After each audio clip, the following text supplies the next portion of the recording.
Good afternoon, class 5th. How are you? So, our unit 4 is completed and now we are moving to unit 5 and its topic is Go Green. यानी जो भी हम इसमें पढ़ेंगे वो environment से related होगा. Okay, children. After completing our reader book, then we will start our practice book. उसके बाद हम अपनी practice book start करेंगे. So, ये जो एक simple सी exercise है ये मैं पढ़ के बता देती हूँ, ये आप अपनी नोटबुक बुक में टिक कर लेना. Okay. Introduction form. Are you an eco friendly child? Let us play this quiz to find out. Tick your choice. और आपको इसमें अपनी चॉइस का टिक करना है. So I am just reading it. ये टिक आपको खुद करने हैं. Okay. Now how do you come to school? तुम स्कूल कैसे आते हो? On foot, by public transport, by school transport, by chauffeur driven car. आप ये इसमें से आपको खुद को यूज़ करने हैं. Okay. Second, how long do you stay in shower? आप शावर लेते हो तो कितनी देर तक रहते हो?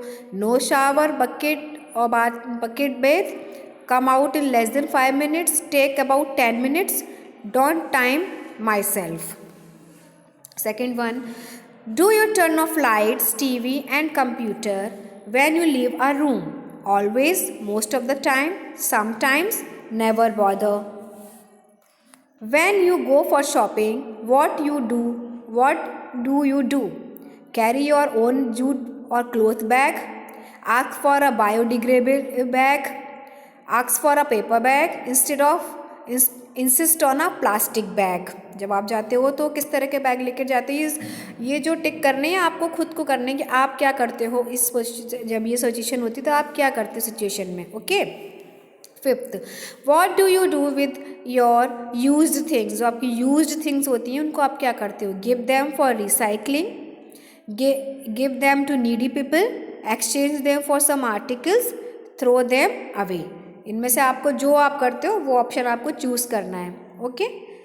अब चॉइसेस है, मतलब आपने जो भी चॉइसेस पर टिक किया तो आपको इतने स्कोर मिलेंगे. जैसे if you choice A you get score 4, choice B को स्कोर करोगे तो 3 मिलेंगे, चॉइस सी को यू गेट 2 स्कोर और चॉइस डी को आपको 1 स्कोर मिलेगा. और फिर आपका ये स्कोर काउंट करेंगे और आपको जितने मिलेंगे ये आपका स्कोर है कि भाई आप कैसे हो, आप एक्सीलेंट हो कि गुड हो, you need to do little more efforts for mother earth, think before you act, we and aware. अगर लेस देन 7 आते हैं तो आपको ये वाला काम करना पड़ेगा. सो अब हम आते हैं अपने फर्स्ट स्टोरी पर या चैप्टर पर. A1. Encircle the words given you think are damaging our environment and making the quality of our life poorer each day. हमें ये जो कुछ वर्ड्स दिए हैं इनमें से हमें उन वर्ड्स को सर्किल करना है या टिक करना है जिससे हमें लगता है कि हमारे एनवायरनमेंट को लॉस हो रहा है, हमारे एनवायरनमेंट को बहुत नुकसान हो रहा है जिससे. जैसे अब देखिए प्लांट कोई हमें एनवायरनमेंट लॉस नहीं होता बल्कि प्लांट्स तो हमारा एनवायरनमेंट और अच्छा होता है. ग्लेशियर से भी कुछ लॉस नहीं है, लेकिन रबिश मतलब बेकार की चीज़ों से लॉस होता है. क्रॉप से भी कोई लॉस नहीं है.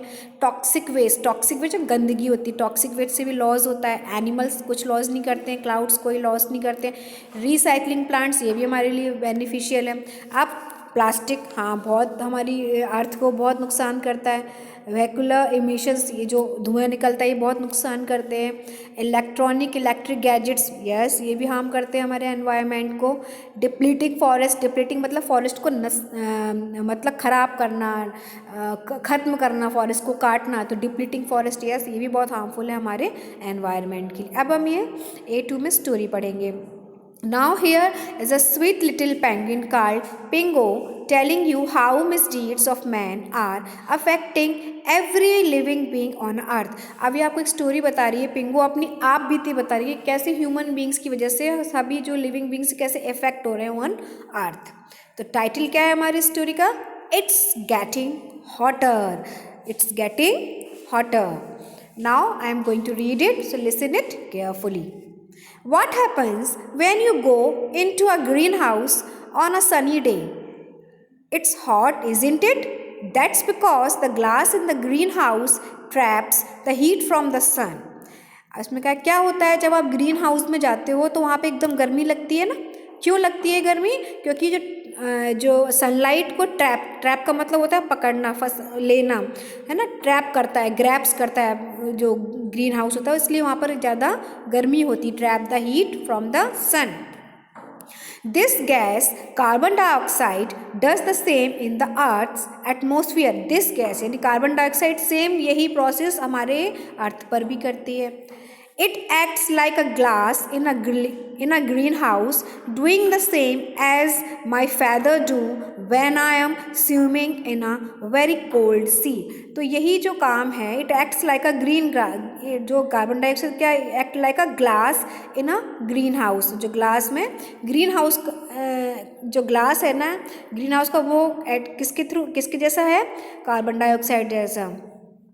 Doing the same as my feathers do, वही काम करते हैं जो मेरे फेदर्स काम करते हैं जब मैं ठंडे वाटर में स्विम करती हूँ, यानी तैरती हूँ, वेरी कोल्ड सी. माई फेदर्स कीप मी, तो मुझे क्या है, मेरे जो फेदर्स की वजह से मुझे गर्माहट मिलती रहती है. My feathers keep me warm. The glass in the green house keeps the plant inside warm. और जो ग्लास लगा हुआ है ग्रीन हाउस में, उसका क्या काम होता है, वो प्लांट्स को वार्म मतलब गर्माहट देता है अंदर से.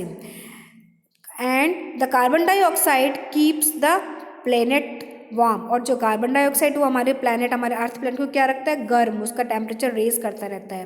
Without it we would freeze. अगर ऐसा नहीं होगा तो हम फ्रीज हो जाएंगे, यानी हम बहुत ठंड जम जाएंगे. Too much of it means that we boil. और ज़्यादा हो गया तो फिर हम बॉयल हो जाएंगे. People are burning fuels with carbon as their main component. Oil, gas and coal are coal use in cars, aeroplanes, power plant, aeroplanes use in cars, aeroplanes, power stations and so on. तो अब जो carbon dioxide जो carbon जो gas है, इसका हम बहुत use करते हैं. कैसे, अब जो हमारे फ्यूल्स हैं, यानी जितने भी हमारे व्हीकल्स हैं, वो सब किस पे चलते हैं, दे आर मोन कंपोनेंट. तो क्या है, ऑयल, गैस, कोल, है ना, are use in car, aeroplane और power stations and so on. This produces carbon dioxide gets mixed with oxygen. तो ये जो इनसे धुआं निकलता है वो क्या निकालते हैं, कार्बन डाइऑक्साइड निकालते हैं, और ये किस में मिक्स हो जाता है, ऑक्सीजन में. आपने साइंस में भी पढ़ा होगा. That we all breathe and so adds to our greenhouse gas.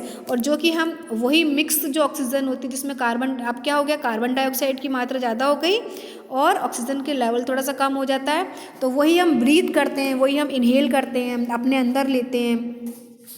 So adds to our green house gas problem. यही हमारी ग्रीन हाउस की प्रॉब्लम है. This way the planet get warmed a little more. इसकी वजह से जो हमारा planet है थोड़ा उसमें क्या हो गया, हॉटर हो गया, मतलब गर्म हो गया है, टेम्परेचर हमारा रेज हो गया है. What happened next is not a good news for people, for penguins. The things that bother me is that the ice of the pole is melting fast. तो कहता है अब कार्बन डाइऑक्साइड बढ़ने लगा है, इससे क्या हो गया है कि ये कोई बहुत अच्छी बात नहीं. इससे हमारा मतलब ना पीपल्स मतलब हम लोग के लिए और ना ही पेंगुइन्स के लिए. The thing that bother me, जो बॉदर कर रही, जो मुझे जिसकी चिंता खाए जा रही है ना, जिससे मैं परेशान हो रही है, क्या है वो, means that the ice of the pole is melting. जो हमारे ग्लेशियर्स हैं उनकी आइस क्या है, वो मेल्ट होने लगी है धीरे धीरे. Melting the eyes of the melting fast, बहुत जल्दी जल्दी फास्ट में बहुत जल्दी मेल्ट हो रही है वो हमारे जो ग्लेशियर्स हैं वो. The Arctic Sea ice is getting less every year, and the frozen continent of Antarctica, my home is losing ice too. तो वो ये कह रही है कि जो Arctic sea is getting less, जो आर्टिक सी हमारी गेटिंग लेस मतलब धीरे धीरे कम होती जा रही every year. And the frozen continent of Antarctica, जो फ्रोज़न जो मतलब हमेशा जो फ्रीज़ ही रहता है, जहाँ पे टेम्परेचर बहुत ही कम होता है, वो भी क्या हो रहा है, उसकी भी आइज़ अब पिघलने लगी है. और इसमें ब्रैकेट में दिया माई होम का मतलब है उसका पेंगुइन का घर जो यहाँ रहती है. Other seas like the north sea are warming too. जो अदर सीज है नॉर्थ सी, वो उनमें गर्म टेम्परेचर ज़्यादा रेज हो रहा है, तो वो गर्म हो रही है वो seas. This means that fish which need colder water have to swim north and this can have bad effects on marine life। अब इससे क्या होता है कि this means that कि दैट फिश विच नीड्स, जो भी फिश है जिनको कोल्डर वाटर की ज़रूरत है, तो वो अब कहाँ, क्योंकि नॉर्थ में तो पानी गर्म होने लगा, मतलब टेम्परेचर थोड़ा बढ़ने लगा है, तो वो कहाँ जाएंगी, they north and this can have bad effect on marine life. और जो मैरिन लाइफ, मैरिन मतलब होता है जो जीव जंतु पानी के अंदर रह रहे हैं, उनकी लाइफ के लिए ये बहुत ही बुरा संकेत है, बैड इफेक्ट, इसका बहुत बुरा असर पड़ेगा। क्या असर पड़ेगा? बट फॉर यू पीपल, लेकिन हम लोगों के लिए, तुम जैसे लोगों के लिए, but for you people it would be much worse for a start all the ice melts will start to fill up the ocean. लेकिन हम लोगों के लिए, जो ह्यूमन बींग्स के लिए इसलिए बुरा है, बहुत ही बुरे कंडीशन। क्यों? For a start all the ice that melts, जो भी आइस है वो मेल्ट होगी, पिघलेगी, will start to fill up the ocean, उससे क्या होगा, हमारे जो ओशंस हैं वो फिल आएंगे, एंड मेक देम ओवरफ्लो, और उससे क्या होगा, ओशन फिल होगा तो overflow on to the land, overflow होगा तो जब पानी ओवरफ्लो होगा ओशन का तो कहाँ पर आएगा, वो हमारी लैंड पर आएगा। And the water itself will take up more space simply because it is warmer, और वाटर अपने आप में ज़्यादा स्पेस लेगा क्योंकि वो वार्मर है, गर्म है, it warmer, that will make it fine for fish but it's not all at all good for people. ये फ़िश के लिए तो अच्छा होगा क्योंकि चारों ओर उसको पानी मिल जाएगा, तो फिश के लिए तो गुड होगा, लेकिन जो हम लोग हैं, जो ह्यूमन बींग्स हैं, उनके लिए ये अच्छा नहीं होगा। एंड अदर लैंड एनिमल्स, और जो एनिमल्स लैंड पर रह रहे हैं उनके लिए भी सर्वाइव करना थोड़ा सा मुश्किल हो जाएगा। Some of the low lying areas which are good for growing food will be flooded first. अब जैसे लो लाइंग एरिया जहाँ पे खेती बाड़ी बहुत अच्छे से होती है, जहाँ पे क्रॉप बहुत अच्छे से होती है, तो वो भी फ्लडेड फर्स्ट, मतलब वो सबसे पहले तो वही बह के चले जाएंगे, क्योंकि लो एरिया में नीचे तल पे हैं तो वो सबसे पहले उनको नुकसान होगा। Some of the biggest cities like London, New Orleans and Bangkok will get flooded too. अब जो बहुत ही बिगेस्ट सिटीज़ हैं, जैसे लंदन है, न्यू ऑरलैंड्स है, बैंकॉक है, ये भी बह जाएंगी, फ्लोडेड हो जाएंगी to.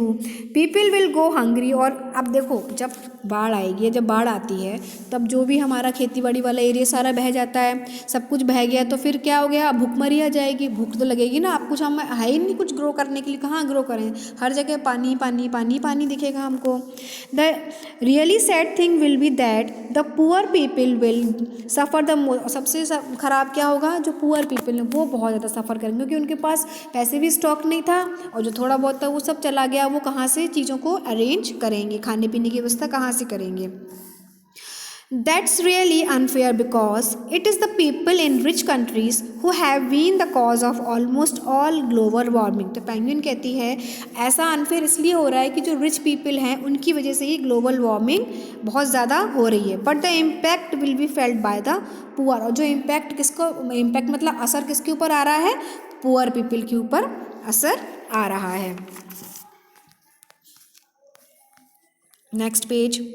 I am afraid worse is yet to come. मुझे डर है कि इससे बुरा और भी हो सकता है, इज़ येट टू कम, आने वाला है। It has been found that as climate warms up the weather is going to get more violent and unpredictable. Hurricanes, for example, will become more powerful, big worry for people living in south of the USA। तो वो कहती है penguin कि अगर temperature ज़्यादा होगा, climate में गर्माहट ज़्यादा होगी, वार्म्स अप ज़्यादा होगा, वेदर बहुत ज़्यादा बिगड़ जाएगा, मोर वायलेंट हो जाएगा और अनप्रिडिक्टेबल हो जाएगा। हम पता नहीं कर पाएंगे किस मौसम में ज़्यादा सर्दी है, किस मौसम में ज़्यादा गर्मी है ना। तो ये अनप्रेडिक्टेबल वेदर हो जाएगा। और सबसे बड़ी क्या होगा, सबसे बड़े हुरियंस क्या है, एक तरह से तूफान का नाम है। Hurricanes for example will become more powerful, और जो हुरियंस है वो बहुत ज़्यादा पावरफुल हो जाएगा। A big worry for people living in south of the USA. जो पीपल साउथ यूएसए में रह रहे हैं उनके लिए बहुत ही चिंता का विषय हो जाएगा ये।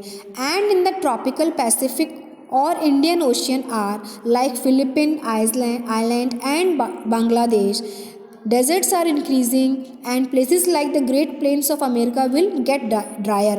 तो इससे क्या होगा, जो अदर एरियाज हैं वहाँ पे इनका प्रभाव ज़्यादा बढ़ जाएगा। तो उससे क्या होगा कि जो प्लेन एरियाज जहाँ पे हम खेती बाड़ी करते हैं वो तो सारे ख़राब हो जाएंगे, वो किस में कन्वर्ट हो जाएंगे, डेजर्ट में। तो डेजर्ट इंक्रीज़ हो जाएंगे और प्लेन एरियाज सारे ही ख़त्म हो जाएंगे या सूख जाएंगे, सूखे हो जाएंगे, अकाल आ जाएगा इनमें। Rain will be heavier in other parts of the world, so there will be more floods. These things have already started. और अदर पार्ट में क्या होगा, रेन हैवियर, यहाँ पर भारी बारिश होगी, जिससे क्या होगा, ज़्यादा बारिश होगी तो बाढ़ आ जाएगी, और इससे क्या होगा कि बहुत ज़्यादा बाढ़ हमें देखने को मिलेगी। और धीरे धीरे ये चीज़ें हो भी रही हैं। These things have already start होना शुरू हो गया है। Lots of people have studied the climate around the world. They agreed several years ago that climate change was really happening. As a result, all countries in the world came together in a big conference at Kyoto in Japan. तो बहुत से जो people हैं, बहुत से लोगों ने इसके ऊपर स्टडी करी, क्लाइमेट के बारे में, अराउंड द पूरे विश्व के क्लाइमेट के बारे में उन्होंने स्टडी करी। दे एग्रीड, और उन्होंने इसको एग्री भी किया several years ago that climate changes was really happening. तो क्लाइमेट चेंजेस होने स्टार्ट हो गए थे। उसके एज ए रिजल्ट सभी countries all over the world, सभी एक मतलब सभी लोग साथ में आए, एक कॉन्फ्रेंस हुई, और वो कॉन्फ्रेंस कहाँ पे हुई, Kyoto in Japan. Here they began to try and agree what to do about climate change। तो वहाँ पे वो ट्राई करने लगे और सहमति न लगे कि हमें इस क्लाइमेट को बचाने के लिए या क्या करना चाहिए, क्या क्या हमें सुधार करने चाहिए। Lots of promises were made but countries haven't been very good at carrying them out। तो बहुत सारी promises, बहुत सारे वादे करेंगे कि हम ये करेंगे, हम ऐसा करेंगे, हम वैसा करेंगे, लेकिन ये ज़्यादा सक्सेसफुल नहीं हुए, carried them out।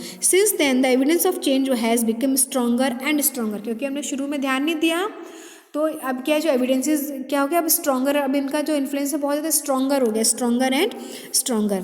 The ice sheets in both the Arctic and Antarctic are melting. अब जो आइस शीट्स हैं, जो बोथ जैसे जो आर्टिक और एंटार्क्टिक है, वहाँ पर मेल्ट होना शुरू हो गए हैं, पिघलना शुरू हो गए हैं speedily. Sea levels are rising, sea का लेवल राइज हो रहा है। Temperatures are rising specially in the Arctic and Antarctic। Glaciers on other mountains of the world are melting very fast, especially in the Himalayas। तो अब सी temperature बहुत बढ़ रहा है, और जो टेम्परेचर तापमान है हमारा, वो भी बहुत जल्दी जल्दी राइज हो रहा है। कहाँ पर, स्पेशली आर्टिक और एंटार्क्टिक, क्योंकि ये बहुत ही ठंडे प्रदेश, मतलब बहुत ही ठंडी जगह हैं ये दोनों। तो वहाँ पर भी टेम्परेचर देखिए आप इंक्रीज़ हो रहा है। और जो ग्लेशियर्स है, जो माउंटेन्स के, जो हिमालय के ग्लेशियर है, वो भी बहुत स्पीडली, बहुत जल्दी से मेल्टिंग स्टेज पर आ गए, मतलब मेल्ट होना शुरू हो गए हैं। The world is heating up. पूरी दुनिया में टेम्परेचर बहुत हाई हो रहा है, heating up. And I am sorry to say that it all peoples fault. और मुझे बहुत दुख होता है ये कहते हुए कि सारा कुछ भी, जितना भी हमारे टेम्परेचर में बदलाव आ रहा है, वेदर में जितना भी बदलाव आ रहा है, सारा कुछ ह्यूमन बींग्स की वजह से हुआ है। But it's not every one that's doing. पर ऐसा नहीं कि सभी लोग ऐसा कर रहे हैं। Mostly people in rich countries, जो रिच कंट्रीज़ हैं मोस्टली, कौन कौन सी, North America, Europe and Australia, they are one was with energy hungry life style with guzzle fossil fuels. तो उनकी जो लाइफ स्टाइल कैसी है, बहुत ही एनर्जी हंग्री, यानी कि उनको हर चीज़ में एनर्जी चाहिए, वो ऊर्जा के भूखे हैं, energy hungry. Life styles with guzzle fossil fuels, उनकी लाइफ स्टाइल पूरी फॉसिल फ्यूल्स पे डिपेंड है। फॉसिल फ्यूल्स मतलब जैसे कि ऑयल है, गैस है, इनके ऊपर सबसे ज़्यादा डिपेंडेड है। Guzzles fossil fuel. Poor can't afford to travel all over the place in car and planes. They don't have heating or air conditioning in their homes or eat fancy food। तो अब जो poor people हैं, वो लोग तो हर जगह car से नहीं जा सकते, ना ही उनके पास एयर कंडीशनर होते हैं। तो ये गज़ल फॉसिल फ्यूल्स का मतलब एयर, जहाँ पे हम हर चीज़ों की यूज़ कर रहे हैं, मतलब फॉसिल फ्यूल्स को जब हम डिग करते हैं, तभी तो हमें पेट्रोल और डीजल, ये सब चीज़ें प्राप्त होती हैं जिससे कि हमारे व्हीकल्स चलते हैं। लेकिन पुअर पीपल तो नहीं अफोर्ड कर सकता है ना। ये सारा कुछ कौन कर रहा है, रिच पीपल के थ्रू की नीड्स की वजह से ज़्यादा हो रहा है ये। Many don't have even anything more to live in than a one room shack with no toilet, no kitchen, no running water। और किसी किसी के पास तो कुछ भी नहीं है, कुछ भी नहीं है, और वो उनके पास केवल एक रूम है, और ना जिसमें ना तो टॉयलेट है, ना किचन है, और ना ही कोई रनिंग वाटर टैप है। This people are not the ones causing global warming. तो ऐसे लोग ग्लोबल वार्मिंग के बिल्कुल भी कोई भी इसमें एफर्ट्स नहीं डाल रहे हैं। Yet they are one who suffer the most. लेकिन वही सबसे ज़्यादा सफ़र कर रहे हैं from climate changes caused by the rich peoples की वजह से कॉज्ड हो रहा है। And what about the poor animals like me. और जो पुअर एनिमल्स, जो कि मेरे जैसे poor animals, who are losing their habitats and dying, जो अपनी हैबिटेट्स को लूज़ कर रहे हैं और उनकी वजह से मर रहे हैं, क्योंकि ये जो पेंगुइन है बहुत ही ठंडे प्रदेश में पाए जाते हैं, जहाँ पे ज़्यादा ठंड होती है वहाँ पर ही इनको रहते हैं ये। तो अब जब हर चीज़ें मेल्ट हो रही है, स्नो नहीं है, तो वो कहाँ पर रहेंगे, तो वो भी मतलब हैबिटेट नहीं मिल पा रहा, तो वो भी उसकी वजह से उनकी डेथ हो रही है। The climate changes has made life tough for us too, हमारे लिए भी बहुत ईजी नहीं है क्लाइमेट चेंजिंग को होना हमारी लाइफ में। It's time for all you to take up stand and fight against the climate, अब ये हमारे सबके लिए एक टाइम है कि हमें क्लाइमेट के अगेंस्ट फाइट करना है। Climate change help us to fight this battle for survival, और हमें इसके लिए फाइट करना। देखिए ये देखिए एक बोर्ड लेकर खड़ी हुई है, स्टॉप ग्लोबल वार्मिंग, और इसका क्या है, स्टॉप ग्लोबल वार्मिंग। यानी इस चैप्टर से हमें क्या मॉरल मिलता है कि हमें कुछ ना कुछ ऐसे प्रयास करने चाहिए जिससे हम ग्लोबल वार्मिंग को बढ़ने से रोक सकें, क्योंकि ग्लोबल वार्मिंग किसी के लिए भी अच्छा नहीं है, चाहे वो ह्यूमन बींग्स हों, चाहे वो अदर एनिमल्स हों, चाहे वो प्लांट्स हो। Global warm is very harmful to each and everyone. So children, please read the chapter carefully, and in next class I will give you the exercise related to this chapter. Thank you and have a nice day.